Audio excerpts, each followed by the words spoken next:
Hi, friends. Welcome back to the Redbud Hyphen podcast. I'm the president of Redbud Writers Guild. My name is Dorina Lazo Gilmore Young.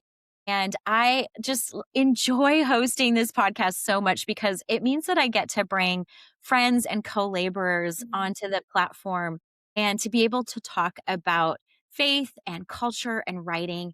We are a nonprofit organization that is designed by women for Christian women writers and communicators.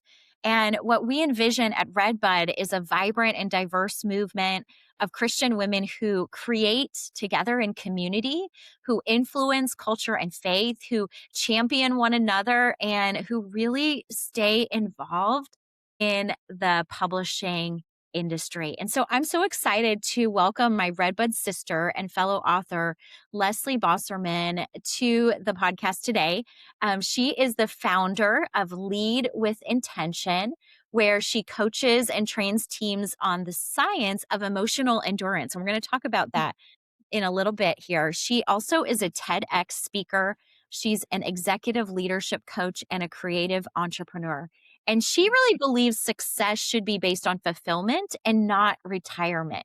So I love Leslie's philosophy. I love that she is living her best life in Northern California, so just a few hours north of me, where she runs the Maker's Place, which is this innovative co-working space, and it has on-site childcare.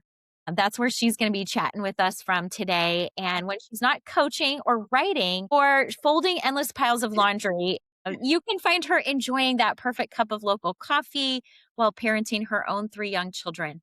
So, Mm. Leslie, I am so glad you're here with us today. Just by way of invitation to the table, tell us what season of life you are in. Ooh, thank you. I'm so excited to be here too. I'm in a creative hustle season. I guess that might be a way to frame it. My kids are now almost 11, just turned 9 and almost 6. So still fairly young. But my youngest just graduated from preschool last week, the preschool that we own. I'm actually a full-time preschool director.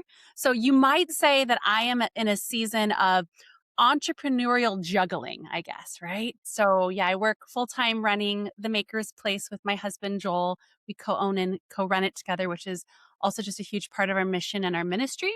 So, it's a character education center that works with local families in the greater Sacramento area. So, it's been a blast. And then I just, as we're gonna chat about, I just finished writing and soon to be launching my very first debut book into the world called Emotional Endurance. So taking kind of all the information that I have been learning in my 20s, kind of coaching and training around in my 30s, and now early 40s, writing a book about it so other people can hopefully apply it on a broader platform.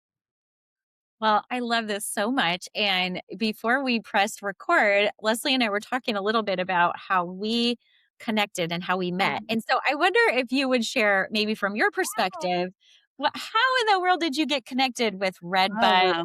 and this community? So I remember this day so clearly.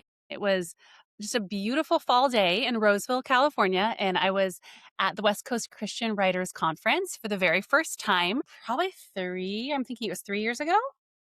Maybe, yeah, it had to be 3 years ago, and you were presenting, and I went to your presentation, and I'm sorry, I don't even remember what you were presenting on, but I was so captivated by your presence and your mission, and you mentioned Redbud at the end, and I thought, "I need to be involved in that." That sounds like something that is so aligned with everything I stand for and want to learn about, and I went to this conference really knowing nothing about publishing, having an idea for a book, but I wasn't out there trying to, like, pitch a proposal. I think I had been newly agented like within a week of attending that conference. So everything was super fresh and no publishing deals on the table. It was just me learning and just genuinely connecting with people, which was great. And here's a crazy full circle moment though. So we're here now, 3 years later.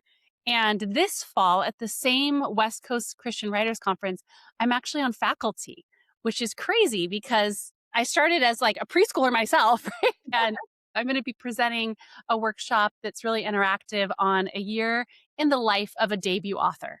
So it feels like a really neat thing. And I have to actually go through that whole year first before I can talk on it. So give me a couple more months and I'll be able to talk fully on this. Oh, I love that, and you're Mhm. even jogging my memory of some details too. So it might have been I'm trying to remember even what workshop I was teaching. I know I taught one on devotional writing, and so maybe it was something like that. But what Mhm. I remember is that it was actually at lunchtime, I believe, that I was Mhm. trying to figure out what to do for lunch. I had another workshop that I was gonna be leading, so I had a really small amount of time, and this sweet woman walks up to me and just like, you ended up plopping down at the table with me, we had this great conversation. Mhm.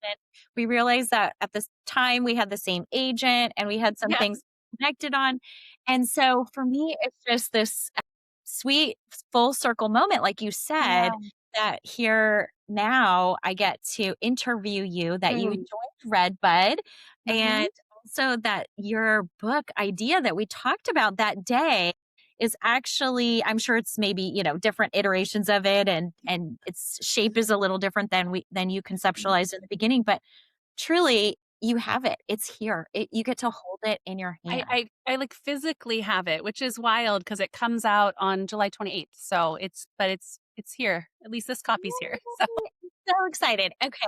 So, and I'm also going to be on faculty again this fall. So I'm going to be seeing you yay! in Roseville. And for those who maybe are on the West Coast or who want to take a trip to California, because Come I know hang out.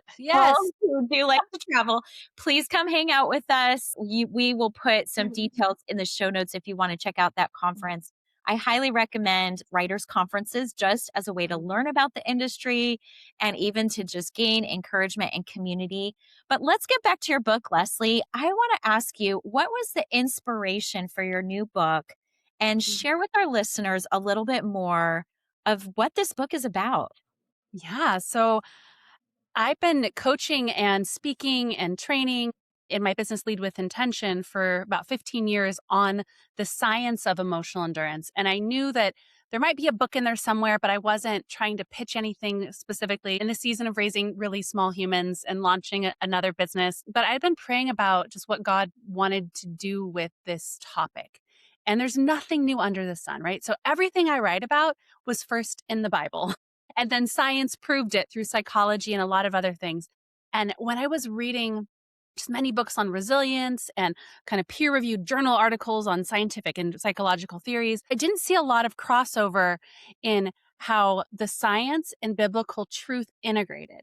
So I Mm, took kind of these concepts and said, how do we create skill based practices to teach people what emotional endurance is and then how to actually develop it? So the framework of the book is really digestible, I would say. So it's 6 core principles, and each of the 6 principles has 3 actionable skills. And you literally can pick up the book really in any order, pick up a chapter, read it in 5 minutes and gain something from it. You can read the whole thing in less probably a couple I read an audiobook in 7 hours. So I know you can read it at least in that time frame. But what's nice about the design of it is it's meant to be accessible. It's meant to be something that a really busy human, because we all are juggling so many things, can actually gain something right here, right now, and then put it into practice.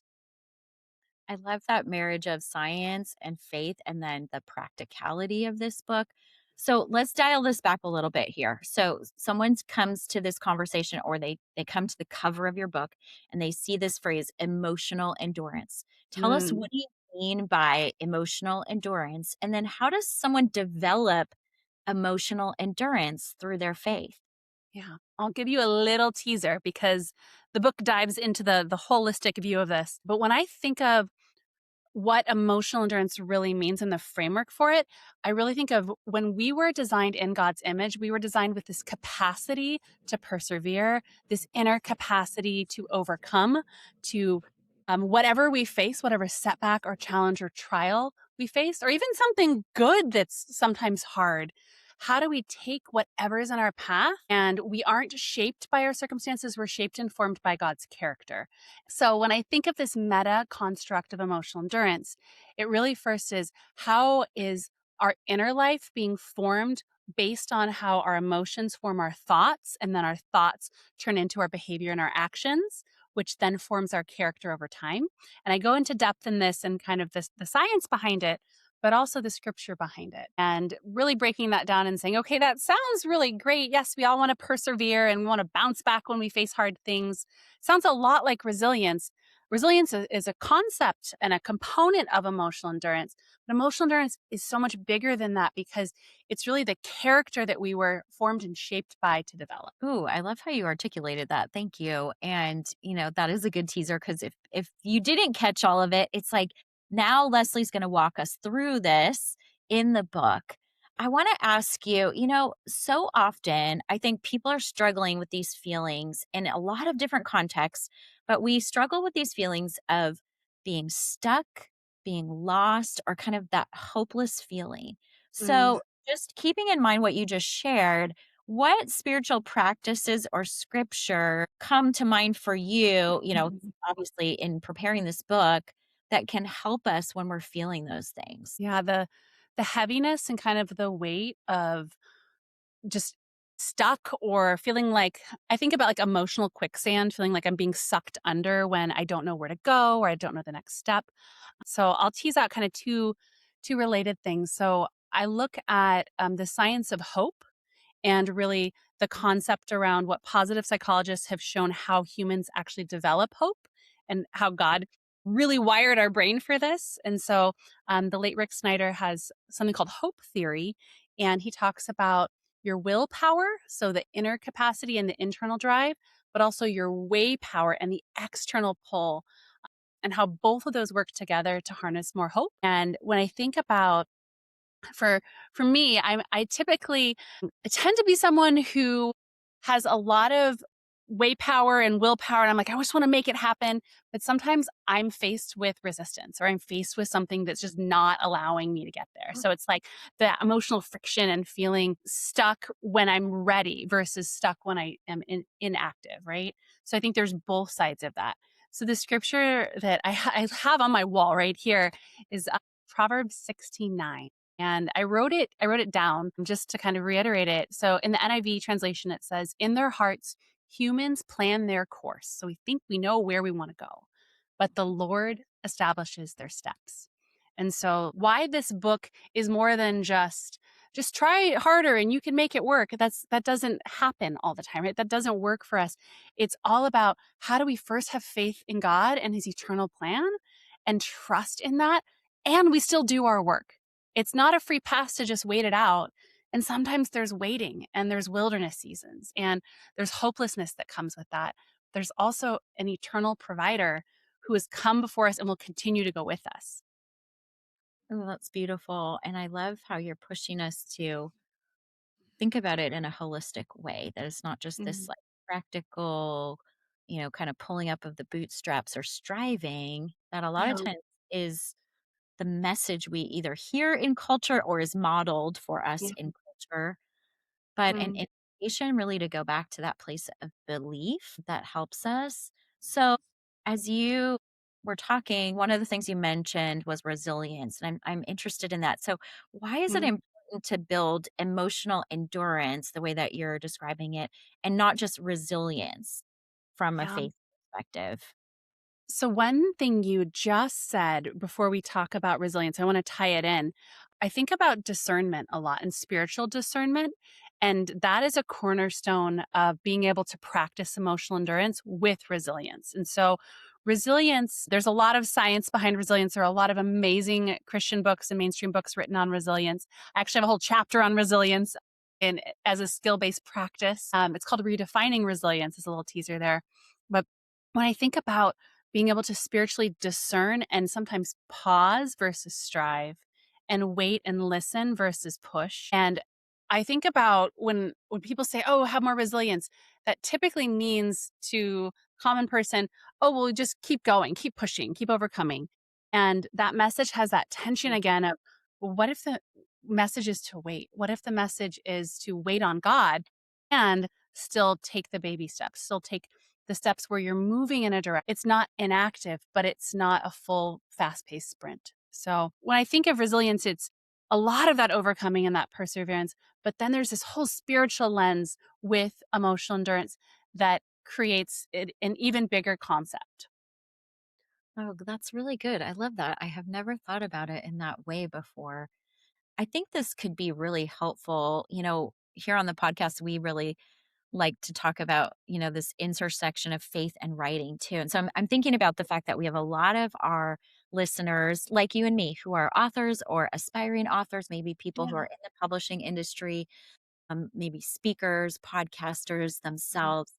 So, how can we apply this more specifically to that audience or some of the Oh, things that you and I are experiencing in the publishing yeah. world and Mhm. the world where we are often trying to keep pace as communicators?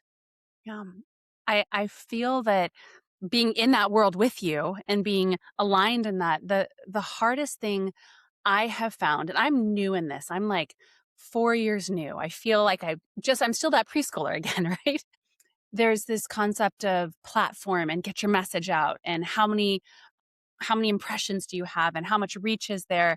And that can feel a little bit cringy. I'll just admit this. And it's still necessary because without that, why would someone, especially mainstream publishers, entrust you with this kind of platform, their platform, to launch something, right? So we have this balance of stewarding our ministry and stewarding our message so it can reach more people. And as a newer debut author, there's this space of saying, okay, what's the best way to do that that still feels authentic to me and to my faith, right? So I'm not selling out to just get more clicks because that no one wants that. And so I think really about what is authentic based on your values and what you truly desire, but also don't get despondent, don't fall into despair if something doesn't land well. Keep going, keep trying. You never know what's going to stick. Algorithms change, people's perspectives change. Uh, this book could have probably been out 10 years earlier if I had just pushed and pushed and hustled, but it probably wouldn't be a Christian book, just to be honest. It probably would be a mainstream book because a lot of my coaching and my work is for a mainstream audience. And it always has a character development leaning and a values leaning. Yet I am a devout Christian. And I think about this as my core, like ultimate identity. And so when I was praying about, God, I truly want to write something and I'd love for it to be published if that's your will, but I want you to be the heartbeat. I don't want to write this for my glory or my platform or my name. I want this to be something, a vehicle that draws people closer to you, but also talks about something that anyone can pick up. So my hope, Dorina, is God willing, if this gets in like Hudson News at the airport, right? I'm thinking like people are busy, they're about to miss a flight. And like, oh, actually, that looks really cool. I could pick that up and read it, not knowing it's necessarily a faith-based book by Zondervan, right? Maybe they pick it up and they're like, that sounds interesting. And they are met with this moment where they can say, oh, wow, there's faith in this. This is hopefully something that is an invitation rather than something that feels forced because it's not a preachy book. It's a very practical guidebook. And so I wrote it very integrated with biblical truth. And I mean, the subtitle is Faith Fueled Skills for Bouncing Back. So you get a little hint there. But when the the reader picks it up, I hope that wherever they are in their spiritual journey, whether they're a lifelong believer or they're someone either newer in their faith, or maybe even someone who grew up going to church and has rejected it and is like, nope, that's not for me, but they can see something in it of value that will be practical and help them get from now to where they need to go next. Oh, I love that. I think there's a message in there for all of us.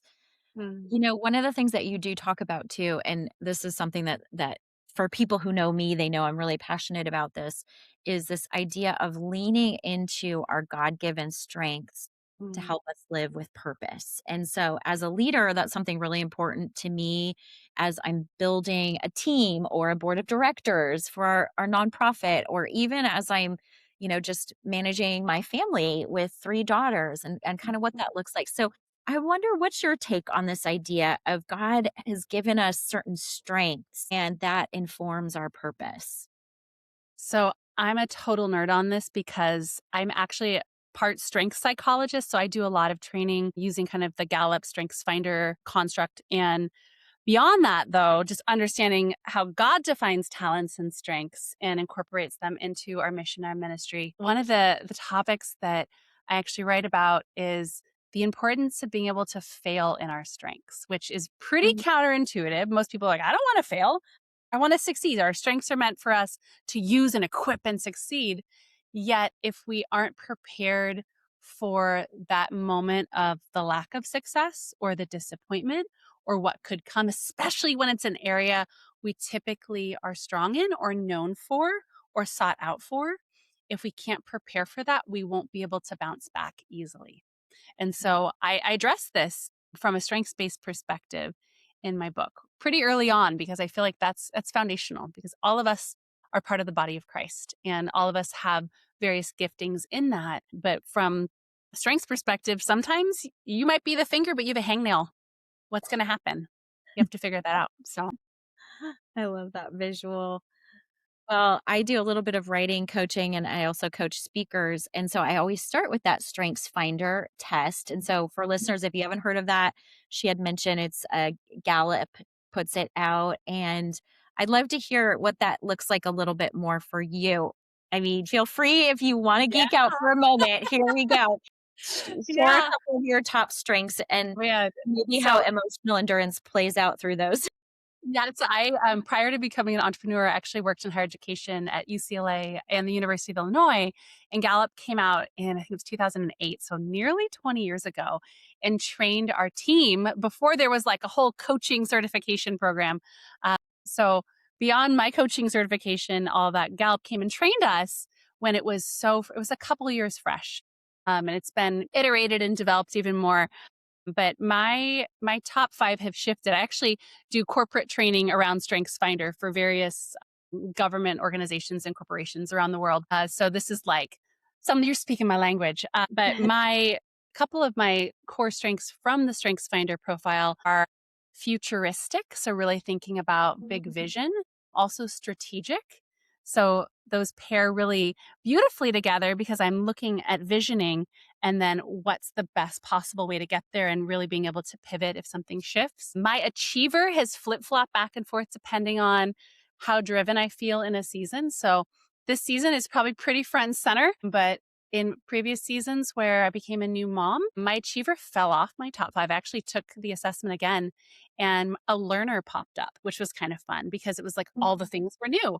I didn't need to prove anything. I'd already had a baby, right? Now we're just here to soak it in and bond. And so, what's fun about strength psychology is your current context of where you are in the world. So, you mentioned like what season of life are you in? That actually shapes how your strengths show up and which ones are at play. And I Mhm. touch base upon this with mentioning something called the golden mean of strengths that Alex Linley developed out of the Center of Applied Positive Psychology in the UK. And there's a little more on that with some fun applications and metaphor in my book. So if you're geeking out with us with strengths, you can share our passion and learn a little more. But you don't have had to take the Strengths Finder assessment to actually understand what your strengths are. I'm just really looking at what gives you natural energy as well as like proficiency and how often you're using it. So there's my 30-second strengths takeaway. Oh, I love that. I love that you're making that connection in the book Yeah. as well. We in Redbud, our board, which I help to lead, we read a book called Living Your Strengths, and Mhm. it looks at the Strengths Finder from Gallup, but it also kind of interfaces it with scripture and what we're called to do, our gifts and our talents that God gives us naturally and grown over time. And so I love these conversations. I'll give you a couple of my top ones because you probably have comments Mhm. too. So I was surprised when I did this. One of my top ones is the activator. Mhm. Um, also a developer and maximizer, and I'm strategic, so I cross over Mhm. a few with you. And then my 5th one is positivity. And I remember Doesn't talking surprise me at all. okay. I remember talking with a coach. Actually, she was a speaker coach, and I was getting ready to do a conference for women. And she gave me this feedback because I was feeling ashamed of having Mhm. positivity.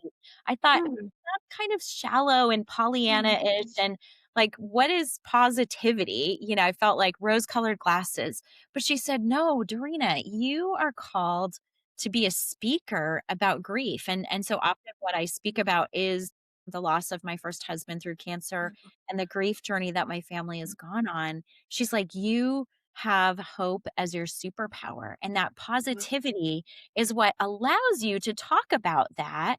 Yeah. And it's interesting because I didn't have the phrase emotional endurance at that time, Mm. but I feel like it You've truly has lived it, Jarena. Your been. story is it. Yes. And so Yeah. when I'm reading your book and I'm thinking about how all these Mm. things play out, I'm thinking about the words of that coach as well, who really Mm. empowered me to see that not everyone sees the world in the same way. And so if It's I true. can tell stories and I can invite people in through speaking, that positivity is not something to be ashamed of. It's actually going to lead people on this pathway to hope. So that's just a little personal Yeah. application as I'm processing here with you. Do you have any You know, it's thoughts so on it? yeah, what's so interesting, so, my other 2 are maximizer and activator, so I think we have a Okay. lot more in common, and I felt kinda the same way about my maximizer, like, I have to think about how am I not going on overdrive all the time, especially you combine maximizer and activator, and you're like, "Boom, I have to get it all done, I have to do it right now," and, one of the concepts that I've been practicing better than other times, but like this season of life, I feel like I'm having to hold this boundary really firm is this concept of margin. And I also touch upon this in emotional endurance in my book. So I'm giving you all these little plugs if you're curious about these topics. But this really big idea of how much white space and breathing room does my life have? If I'm maximizing and activating everything, I don't have a lot of rest. I don't have a lot of pause. How do I use that spiritual tool of discernment and that ability to not live life at full sprint in a way that really shows shows how I'm living based on what I'm doing, but also who I'm being. And I'm a big believer that our being should shape our doing and not the other way around. Kind of call it inside out leadership. So when you mentioned in my bio about like living for fulfillment, not just retirement, you can do and do and do and check all the boxes. And at the end of the day, feel accomplished but exhausted. Now, if you were to think about who do I want to be, and at the end of the day, look at that same list and say, did I actually live in a way that I'm proud of? And if I didn't, how am I going to tweak that? So I become someone that I want to be, and the doing will fuel that process. So that's really emotional endurance is a tool to get to that pathway. Hmm. Well, I'm excited for people to get their hands on your book. And just as we close the conversation, I wonder, do you have something that would be a word of encouragement for Mhm. folks who are listening today in this area of emotional endurance? Maybe it's one of the takeaways from your book that will just Mm. encourage us to reach out and maybe dig a little bit deeper. The thing that came to mind as you were sharing this is just don't be discouraged if you're looking around and you see all these other people with big accolades or shiny profile posts and all the things that feel bigger or better than maybe what you're living. I mean, you're exactly where you need to be right now. And we all have days where we feel down or we feel less than or we feel unworthy. And God is who makes us worthy.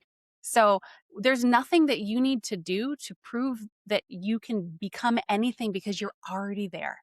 And what God is doing in your life and in this season is the work. So your job is to take that next now step.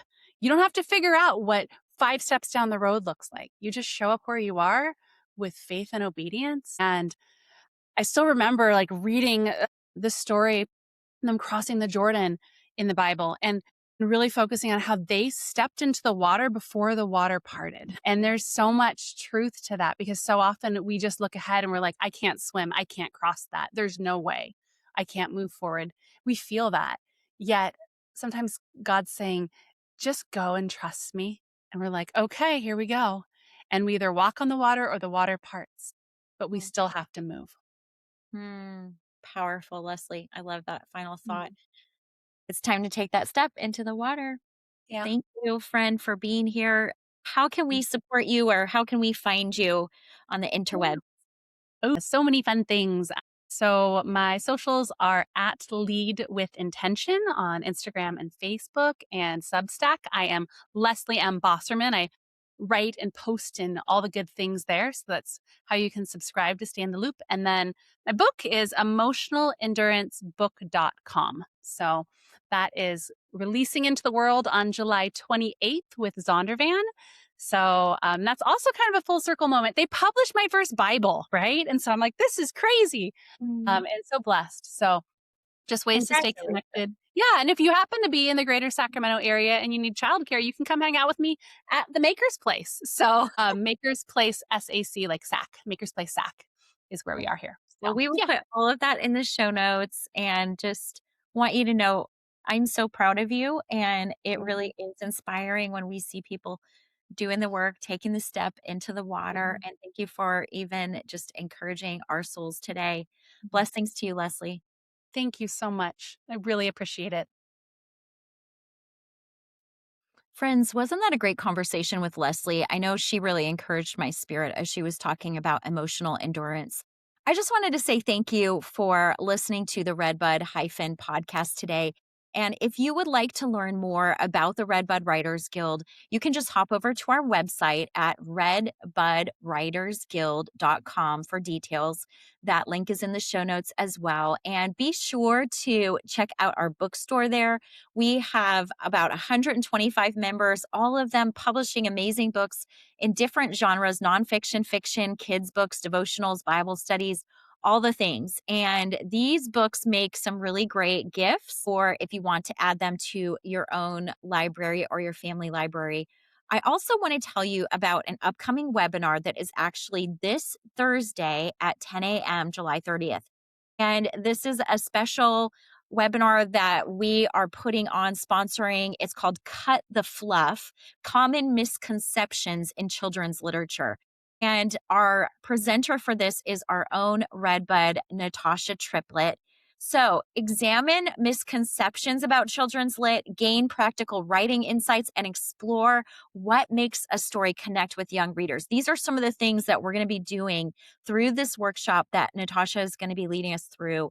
And here's the thing: writing for children is often misunderstood as something that is simple or easy, but actually creating meaningful stories for young readers requires a lot of creativity and skill and a deep understanding of play. And so this is what the webinar is going to cover, and kind of talking about some of those misconceptions and then encouraging us to explore what truly makes a great story for young audiences. So this one is ideal for aspiring authors or educators, or really anyone who's interested in children's literature. And she's going to be offering up some practical insights into the writing process, as well as the impact stories can have on young readers. So here is how you join us. You can hop over to Eventbrite. The link is in our show notes, and you can sign up for that webinar. It is open to anyone. And we have a suggested donation of $15. That donation goes towards our mentoring program for women of color and for scholarships for Redbud Writers Guild to just help writers to connect, attend retreats, and gain the resources that they need. And if you are already a member of Redbud Writers Guild, you do not need to pay for webinars and you do not need to sign up. You can find that link to join via Zoom, and that is in the Redbud Writers Guild private Facebook group. So, friends, thank you so much for being here with us today. Thanks for joining Leslie and me for this conversation. And we hope you will find us next month for the next episode of the Redbud podcast. Take care. Shalom.